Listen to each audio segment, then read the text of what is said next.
going. Cool. So, I wanted to make an audio thought video because I think better when I think out loud with myself. There's no more thinking needed. The current thought process that I've been working through that I want to document for myself has to do with Arkham Horror. The recent extra credits blurb on Cthulhu really made me think about how the experience of Arkham Horror could really be enhanced, which is really cool to me because as it stands the game is fun on its own, but the article that they mention in extra credits being that Cthulhu needs to be more of an omnipresent feeling than an actual villain that you fight. Which in Arkham Horror obviously is not the case, as you have the Doom track, you can literally see the presence coming to destroy the world. And while that's nice and it creates a decent atmosphere, I think it's lacking in that omnipresent feeling. I think the game could really benefit from having the Doom track be hidden from the players. Have one person we'll talk about in a second, have one person kind of keeping track of it, going, okay, this is how much it's moving, this kind of thing, but not really telling the players anything else. Just kind of but literally taking care of the mythos phase and doing that stuff as the players take their turn. So rather than having a mythos phase and having all of that stuff happen consequently, have the important stuff happen that the players need to be aware of. Have the one player, the narrator, will say, have the narrator dictate what's going on, saying this has happened, keep this in mind, by the way the monsters are moving here, and then have the players, instead of reading the information and trying to go through it and all this stuff, you have a narrator who knows what they're doing, for the most part, not necessarily everything, a narrator who knows what they're doing, orchestrating the Cthulhu side of the game. Because I think if you were to do this, then you're definitely going to take out the objectivity of the game. As it stands, Arkham Horror is a game where you're kind of trying to do things, you're investigating, you're gathering clues, you're wandering around, and you're trying to stop the Elder God from coming back. But there's a problem in this, in the game's own lore, in its theme. And it's not even the fact that, like, oh, you can attack Cthulhu or whatever. That has nothing to do with it. The main disconnect that this has is in the characters themselves that you're playing. The creators of the game went into great detail to give you all this background information on every character. But the problem is that 9 times out of 10, these characters don't really know what they're investigating. They just know that they're investigating something strange, and they've come to Arkham City in order to find out what's going on, to try and find something about this town, why this town is special, what's going on. But more often than not, they don't really know what's going on. They don't know the size, the scale of what's going on. And that's totally lost when you play the game. When you play the game, one of the main things at least when I opened up the box, was you explain to everyone, okay, you're investigators and you've all got your own backstory, and you've come to this town to try and stop the Elder God from coming and destroying the world. But the problem is that you don't actually know that. At least your characters don't know that, which in a game where you're role-playing, that's the whole point, is you're trying to find out what's going on. Now obviously, it'd be really hard to create several scenarios, even 2, I guess, in Arkham Horror, where people didn't know what was going on. So, you play the first game, it's like, oh gosh, there's an Elder God that we were trying to be stopping that whole time. Haha, oh well, oops. But then, on the other side, you've got, no, not on the other side, continuing, the people play the game the next time, can't go in with that, oh, I wonder what's going to happen. You know what's going to happen, because it's already happened. So continuing that theming would be really hard. But at least for one game, you could have this great, not really surprise, just kind of naivety maybe. As, like your characters, you're exploring and discovering that, hey, something's really going on here. Which comes back to that idea of kind of hiding that Doom track, hiding the Elder God just entirely. You don't know what's going on, you just know that something's going on. And I think, especially if you only played this every so often, kind of maybe cycling through them in a very particular manner, so that each time you knew that something was coming. You knew that something really bad was coming, but you didn't know what was coming. You didn't know what abilities it was going to have, what effects it was going to have. Only your narrator knew this kind of information, which also plays into the narrator's role. So I guess I'll go into that then. So the narrator, I've kind of bounced back and forth with the idea of the narrator. I think the narrator could be one of two things. He could be a separate entity. I guess one of three things actually. He could be a separate entity completely, just being a narrator of the system, kind of like a GM in Dungeons & Dragons. But I guess no, actually very much like a GM, just narrating all the events, having the players go through and see what they find, all this, so forth, etc. Kind of just controlling everything, managing everything, so that the players have a lot less things they have to worry about. They have to worry about themselves, kind of what the other people are doing, but they're less likely to get bogged down in the mechanics of the game, like making sure the mythos has come up, making sure that the monsters have moved, just making sure that everything is going as it should be. That's what the narrator would do. He would take on all the responsibility of making sure that everything was done correctly, which obviously is a big responsibility at that point because you're the one making sure that everything's going on. If there's any questions, they get directed to him, preferably, or anyone else in particular, I guess, who had more experience with the game. But that's one possibility for this narrator-type person. The other possibility would be that the narrator was playing the game with everyone. The only problem is that this creates kind of a bias for the player, because he knows what's going on, so he could be saying, you know, maybe we should be going over to this area and doing something because it's important. And just putting, I mean, not necessarily to ruin the experience, but it's a game, and you want to win the game. And so, obviously, there's likely to be some kind of bias there. So making your narrator part of your game is a little bit more difficult. Now, the other thing you could do is have the narrator actually be one of the, what are they called? Cultists, yes. Have him play the part of the cultist. And you could do this in one of two ways. The first way would be to have the ever so popular traitor aspect in the game. Now, the only problem with this is, if your narrator, every time, is a traitor, there's no point in him being a traitor, or at least not privately a traitor, not secretly a traitor, because everybody would know, oh, he's the narrator, he's a traitor, so don't trust him, don't do anything he says. And you could also be certain that anything he does is to the detriment of the other players. So having him be a secret traitor wouldn't really be a good idea, which leaves him as just an open, nefarious person, like a villain of sorts, which would be a good idea. We'll come into that a bit later. So, and I really like this idea of a hidden traitor, however, which is why it's unfortunate, because the narrator couldn't be that person. It couldn't be a hidden traitor, that is, because, again, just, it doesn't, no, the hidden thing makes no sense.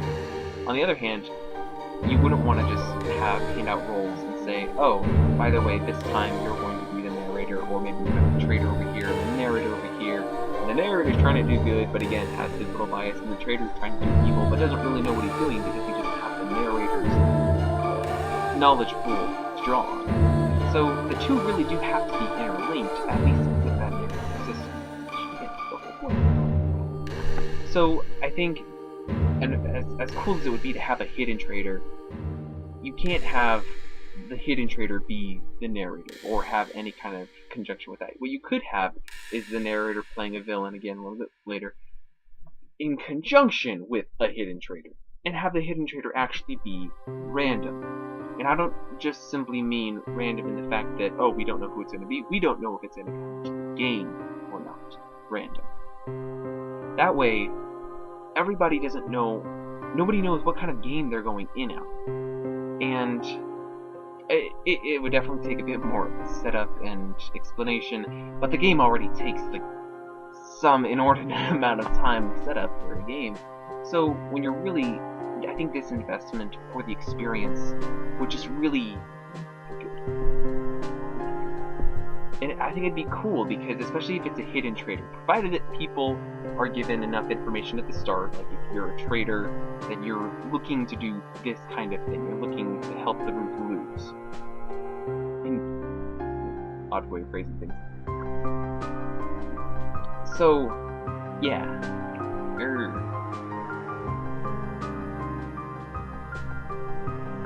But at the same time, you want to keep it on the down low, right?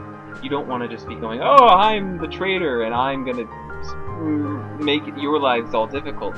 No, you don't want to be obvious about it. You want to be discreet and whatnot. So even the narrator, the one who everybody knows has something fishy going on, or is maybe a villain, even he doesn't know. You're being kind of weird. Like, why are you doing that?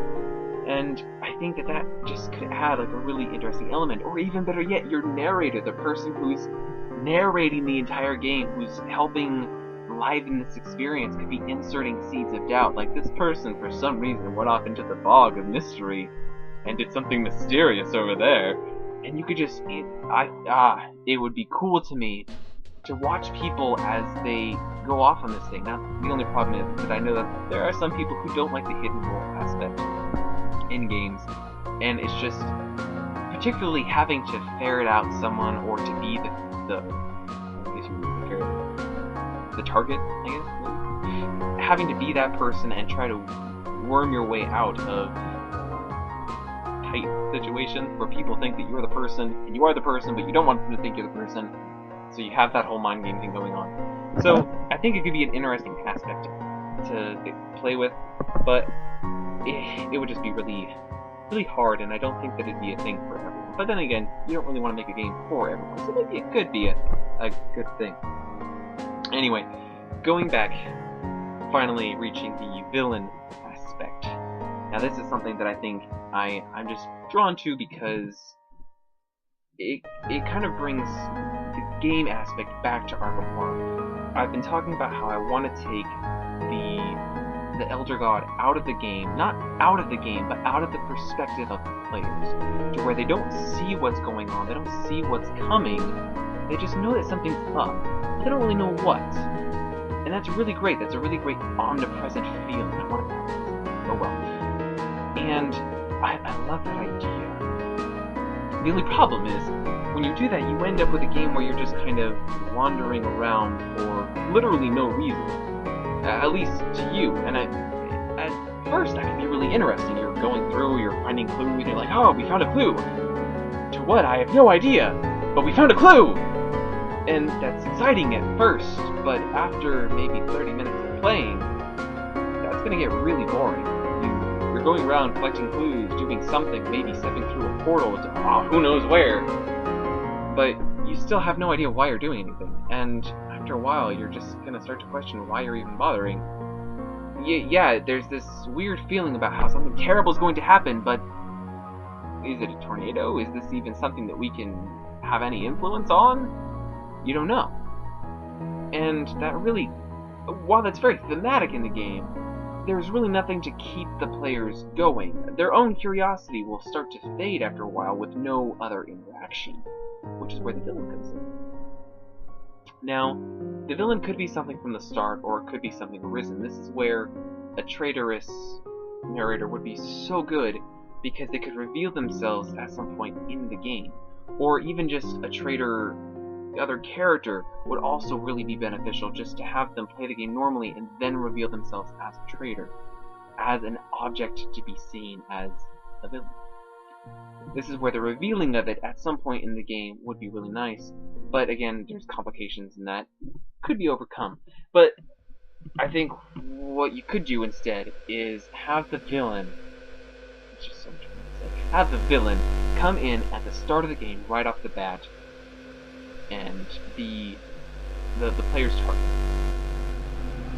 The other option would be to have the villain come in at some point in the game after a little bit of play, after the players have been running around. They're like, clues, okay, we've got these clues, we've got these things, but we don't know what we're doing.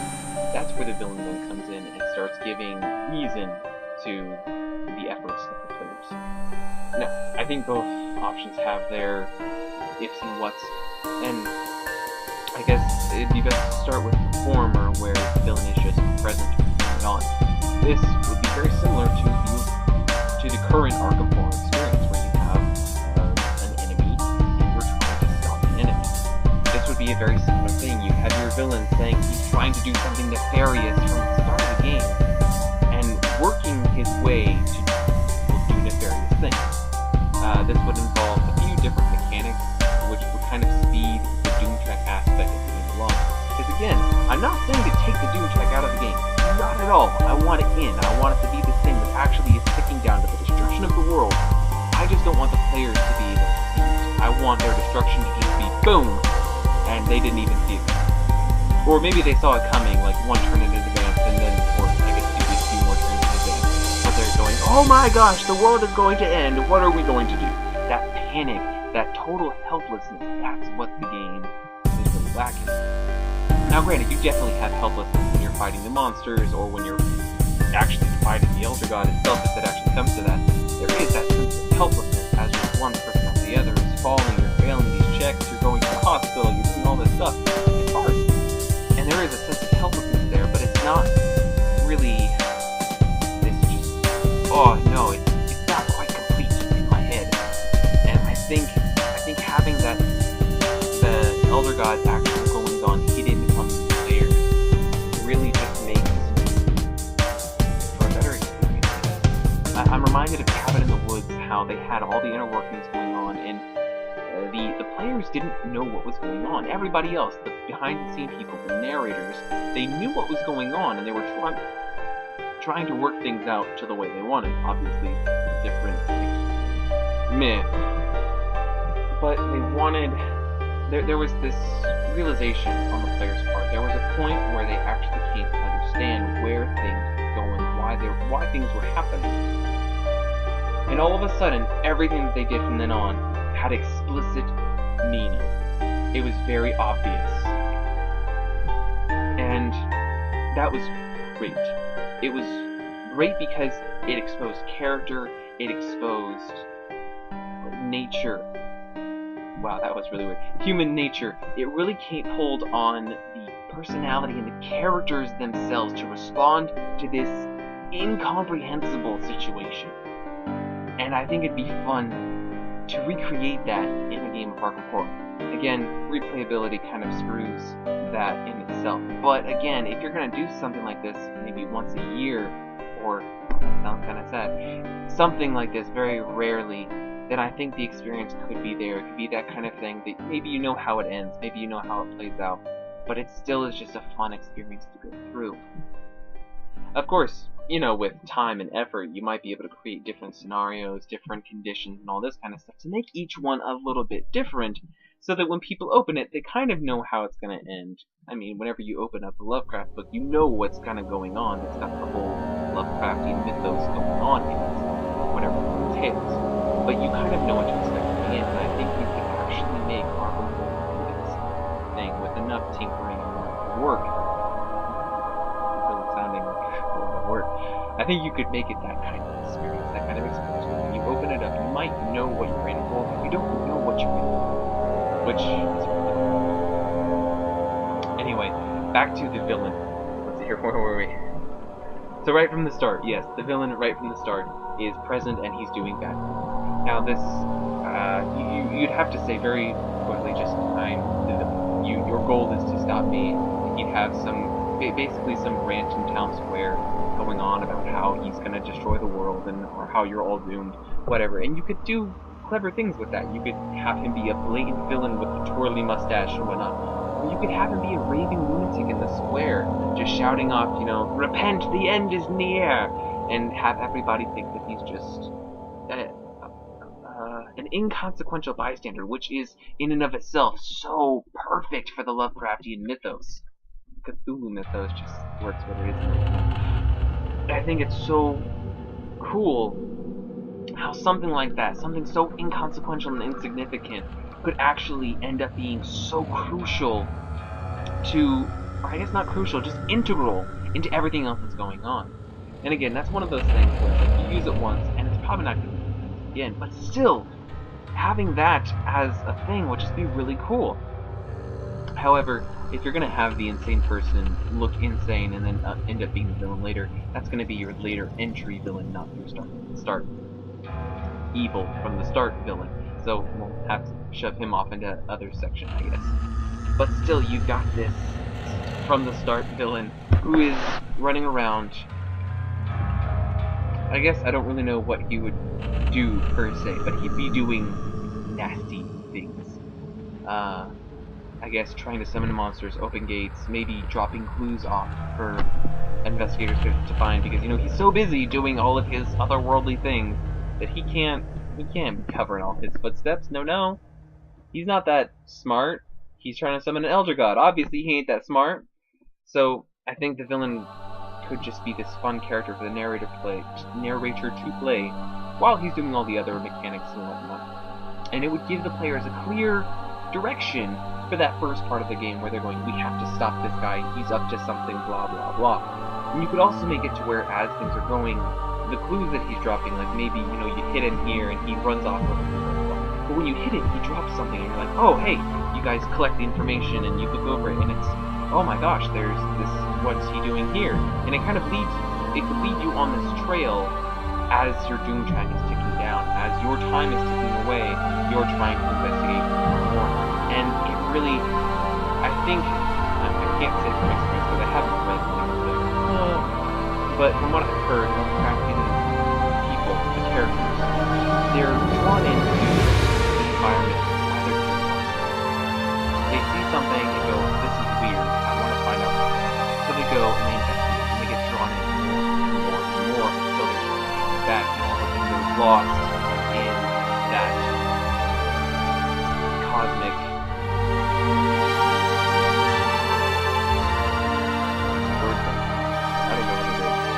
lost.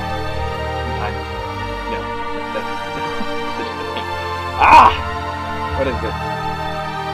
That's what happens to the characters in Lovecraft's stories, is they follow their curiosity to the point where it's teaching. Yeah, I guess that's the way to put it.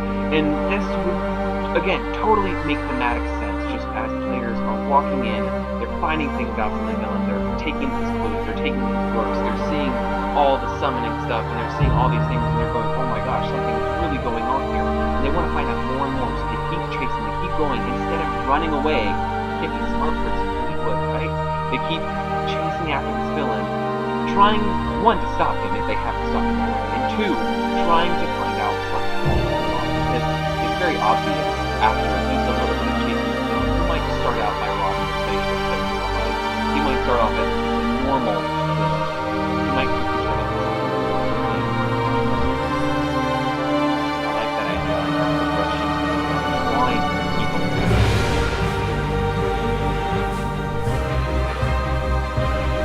Of course, the one thing most likely what to do would have you start the game because you can't just have him come back. It's nice how when players are stunned and whatnot, they get stunned, they're knocked unconscious, they go back to the hospital, or they go to the insane asylum, whichever one suits. However, if you were to make the object of the game, the thing that you're actively trying to stop, if you make that thing impossible to kill, which, again, would also fit the Lovecraft mythos, it's not going to work as a game. Which, when... we'll come into that end game in a little while. But at least for the part of the villain, to make your villain unstoppable, why are we chasing him? Why are we doing anything? We can't stop him. This is insane. And it's just a person. It breaks so many boundaries. So not boundaries. I don't know. It doesn't fit. It's not thematical. Because in Lovecraft, the people aren't special. It's the other people that are special. So if you make a person special, at least to this extent, he's already special because he knows what's going on. He's aware of this other presence and is actively doing stuff with it. So he's already special in that regard. Giving him anything else other than maybe a bit more physical durability, etc. and so forth, beyond that, you're elevating him to the level of that other. You're re-inputting the very thing that you're trying to take out with putting the Elder God on the outside of the player's knowledge. And so obviously that's not something you can do, which therefore means that your villain is in fact mortal. Which, after a time, when your players have been trying to confront him and found out that you can't actually just find him and capture him, he's got some service, some power, something that makes it to where you can't keep him. Once you find that out, then your only option to keep him from hurting other people at that point is to stop him. Which, I don't know, we won't get into the actual morality of that.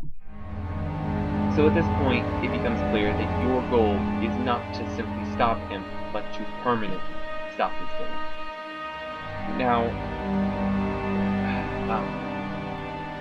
permanently stop the villain, which means that at some point, you will either fail to permanently stop the villain, in which case Cthulhu, or whichever other it is, destroys the world, and you lose. Congratulations.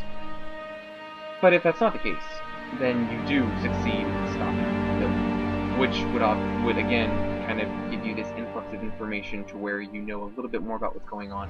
Maybe it gives you enough information that you actually know entirely what's going on, and this is the point you start freaking out because, oh my gosh, what's going on now? But the villain being destroyed wouldn't be the end of the game. It would be the end of the narrator's direct interaction experience. Because obviously the narrator's still talking to people, he's still explaining things, etc. and so forth. He's just no longer in control of a character on the board. Because again, the Mythos cards and all that controls how the monsters move and whatnot. There's no dice for them or anything. So really his position is drawn out of the game, which again is still really important because he's in control of that other aspect, which again is not part of the game itself. It's kind of something that's over the game, overshadowing everything. It's still part of it, it's just not directly, which is why the narrator is just perfect for it. Ah, yes. So, after the villain has been hidden, that's when the players finally realize kind of where they're going, why they're doing things. At this point, they don't know exactly what's going on, but they've got an idea, and they've got enough of an idea that they can take it and run with it. Which is really all they wanted. They wanted a reason, and they found it, unfortunately. So, now again, or I guess not again, the thing that comes up with this is your villain could be taken out very quickly. If he can be taken out, he can be taken out very quickly. It's especially in a game like Arkham Horror where everything relies so heavily on dice, roll checking and all that. It's very possible that your villain could be taken out in a few turns. And then what do? At least from the narrator's perspective, where you've got a doom track of 12 dooms long and you've got 3 of them gone. You're sitting there for another 9 dooms trying to get stuff to work. That could just be something where the hero's won, but that's it's not a very fulfilling Arkham experience, if you ask me. But that's one kind of problem, I guess, with an early villain appearance. I think a very easy way to remedy this would be to have a hidden villain experience. Now, I don't mean hidden in regards to like the hidden traitor. I mean the villain starts the game kind of how the other starts the game. There's the presence of evil, and you can see somebody murdered, you know, old Bertha in the bar, because that was obviously a good idea. And so you're investigating this, but the villain hasn't revealed himself. There's a villain around, but at this point he's no different from a common criminal. Like, you know, he's murdered this person, stolen from here, and he really doesn't have anything going at this point. Excuse me. So, what's the big deal? There's really nothing to this guy, nothing particularly special. I mean, every city has its crime and whatnot. So why are these things particularly special? Because they're linked with the clues. And I think that would be a very important aspect, is to link your villain to your clues. So as the players pick up clues, they find more about the villain, they find more about the thing, which completely drives the game forward. It's thematic, I'm gonna say it, it's fun, and it really pulls the players into what they're doing. You're not simply collecting tokens so that you can go to A and close B. You're collecting information, you're collecting... I guess information was really the best word. You're collecting this information to reveal more about the game so that you can really see what you're trying to do. You know that getting information isn't your end game result. You're not getting information so that you can save the world. You're getting information so you can know what you're saving the world from. Because it's obvious you're saving the world as the monsters are coming in.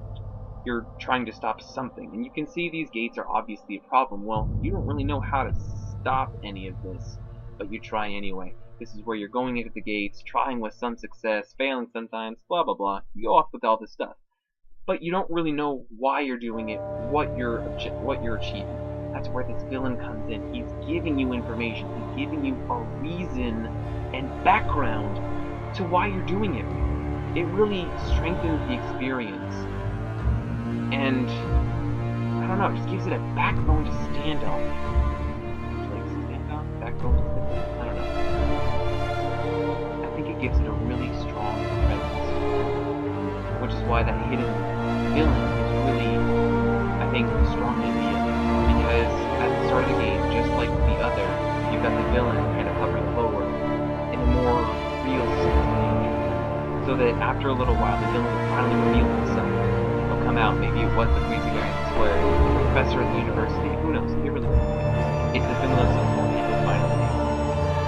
Now the character's saying, hey, now we've got an objective. Yeah, got it.